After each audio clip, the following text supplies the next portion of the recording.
Shalom Bapak Ibu dan Saudara-saudara yang terkasih di dalam Tuhan Yesus Kristus. Bagaimana kabar hari ini? Semoga di dalam keadaan baik dan sehat. Tema hari ini adalah The Power of Words atau kekuatan perkataan. Dan sebelumnya kita berdoa terlebih dahulu. Allah Bapa kami yang baik, terima kasih untuk hari yang baru. Kami boleh memasukinya dan kami sebelum melakukan berbagai aktivitas kami yang lain, kami mau duduk diam di bawah kaki salib-Mu dan kami mohon Engkau berfirman, Engkau pakai hamba-Mu, dan biarlah pemberitaan firman pada pagi hari ini meneguhkan kami, menguatkan kami, menuntun kami. Terima kasih Tuhan, haleluya, amin. Bacaan terambil dari 2 Raja-Raja 7 ayatnya kedua. Tetapi perwira yang menjadi ajudan raja menjawab abdi Allah katanya, sekalipun Tuhan membuat tingkap-tingkap di langit, masakan hal itu mungkin terjadi? Jawab abdi Allah, sesungguhnya engkau akan melihatnya dengan matamu sendiri, tetapi tidak akan makan apa-apa daripadanya. Kisah ini merupakan salah satu kisah yang mempunyai latar belakang bahwa saat itu terjadi kelaparan bangsa Samaria. Perwira meragukan janji Elisa yang sesungguhnya adalah janji Tuhan tentang penyediaan makanan di Samaria, dengan mengatakan bahwa jika Tuhan membuka tingkap langit dan menurunkan makanan, hal itu tidak mungkin terjadi.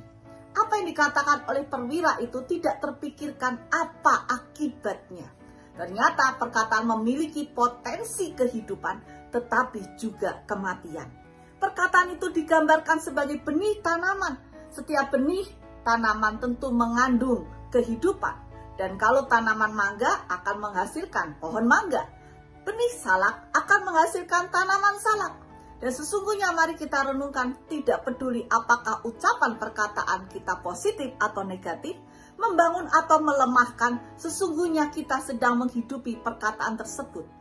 Amsal 18 ayat 21 berkata, hidup dan mati dikuasai lidah, siapa yang suka menggemakannya akan memakan buahnya. Perwira itu mengatakan demikian karena begitu parahnya masa kelaparan bangsa Samaria. Sampai ada ibu yang tega membunuh dan memasak anaknya supaya tidak mati kelaparan. Dalam kondisi yang demikian, Nabi Elisa berkata bahwa besok Tuhan akan memulihkan keadaan mereka seketika. Bagi perwira tersebut sangat-sangat tidak mungkin. Sehingga perkataan yang muncul adalah perkataan negatif. Sehingga yang terjadi sesuai dengan perkataan dari perwira tersebut. Dan perwira tersebut akhirnya bisa melihat tetapi tidak bisa menikmati karena ia mati terinjak-injak oleh rakyat Samaria yang keluar dari pintu gerbang.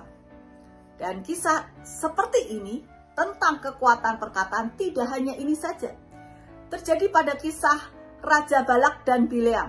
Raja Balak meminta supaya Bileam mengutuki bangsa Israel dengan janji memberikan upah yang sangat besar. Tetapi yang terjadi Tuhan mencegahnya.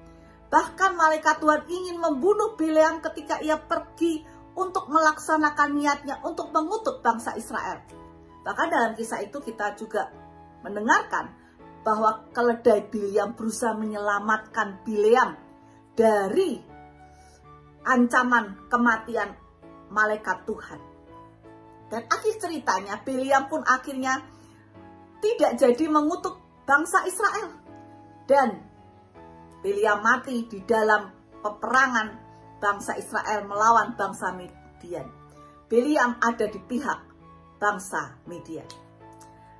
Kisah-kisah ini mengingatkan kepada kita, sekali lagi perkataan kita memiliki kekuatan. Kalau kita pikir selama ini perkataan kita ada sesuatu hal yang enteng, yang ringan, yang main-main, itu kesalahan yang besar. Kita sehari-hari kita perhatikan, apakah kita menggemakan kata-kata negatif, maka negatif pula hidup kita. Kalau kita mengatakan bahwa hidup kita itu sulit, hidup kita gagal, hidup kita susah, hidup kita tidak mudah, pasangan kita menjengkelkan, anak-anak kita membuat kita terluka, semua hal yang negatif kita ucapkan terus-menerus, yang terjadi adalah seperti perkataan kita. Tetapi apabila kita mengatakan, meskipun keadaan kita seperti ini, kita percaya Tuhan pasti menolong. Kita percaya Tuhan tidak membiarkan kita tergeletak kita percaya Tuhan berikan jalan keluar, kita percaya Tuhan pasti memberikan yang terbaik pada akhirnya. Maka percayalah, kalimat-kalimat yang kita ucapkan itu akan menentukan juga jalan hidup kita. Di dalam bagian Matius 12 ayat 36 sampai 37 dikatakan demikian. Tetapi aku berkata kepadamu, setiap kata sia-sia diucapkan orang harus dipertanggungjawabkannya pada hari penghakiman. Karena menurut ucapanmu engkau akan dibenarkan, dan menurut ucapanmu pula engkau akan dihukum. Mari kita gunakan lidah dan perkataan kita dengan lebih baik, lebih bijak, lebih positif menurut kehendak Tuhan. Kalau kita tidak bisa berbicara secara positif, ada kalimat yang menarik, yaitu lebih baik kita diam. Sehingga mari hidup kita pun akan menjadi lebih baik ketika kita memperhatikan kata-kata kalimat yang kita keluarkan. Tuhan memberkati kita. Amin.